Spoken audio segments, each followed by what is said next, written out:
Hello again, this is Doc Rotten from Horror News Radio and Gruesome Magazine. Joining me tonight is the one and only Rafe Telsch, back again with another expert review. Yes, he is tackling The 13th Friday. Let's all give him a warm welcome. Rafe, how you doing? Hey, everybody. Doing well, having sat through The 13th Friday, now that I've had some time to get over it. Not the strongest movie, not exactly what I was hoping for. If you've seen the trailer for it, it has a very Hellraiser vibe to it. There's like what almost looks like the puzzle box from Hellraiser, which unfortunately barely factors into the movie at all. So the trailer is very kind of misleading, actually.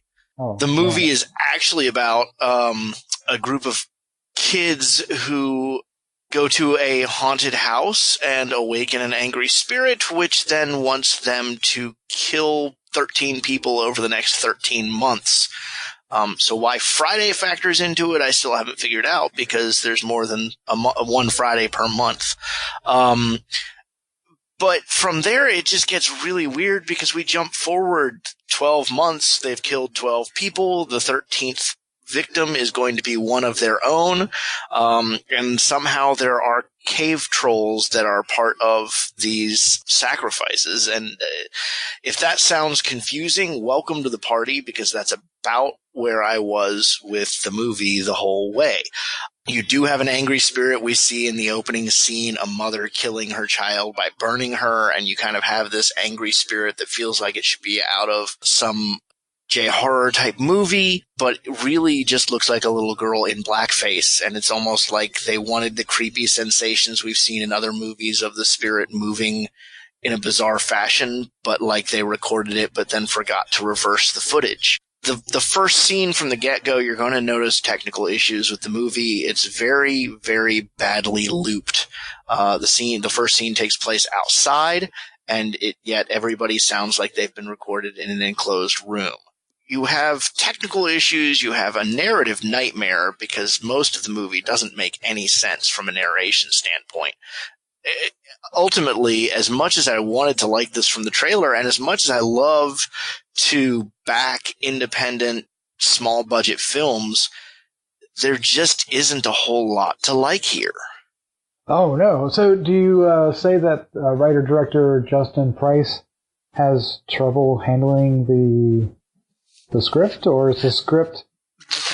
Yeah, I mean, the script is the biggest problem here. There simply isn't a cohesive narrative that makes a whole lot of sense. I think they definitely needed some more passes on the script before they started filming. The cinematography is actually pretty good. There's nothing that makes it stand out, but the script, you're just starting with a baseline that doesn't make any sense. I don't know if they made it up as they went along or what, but I was telling you before we started to record, there's a line in there trying to draw parallels between the number 13. And so you have the 13th month, the 13th Friday. They make biblical references to 13. There's several biblical quotes used throughout, but it's like just trying to add reinforcement to something that just isn't there. And I still don't know how the cave trolls fit in. I really don't.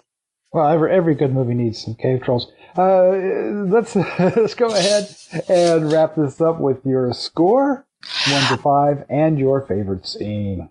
You know, as much as I hated it, or I didn't hate it, but as much as I just didn't like it, I'm going to give it 2 stars, because I've certainly sat through worse. I didn't turn it off. I did watch the whole thing.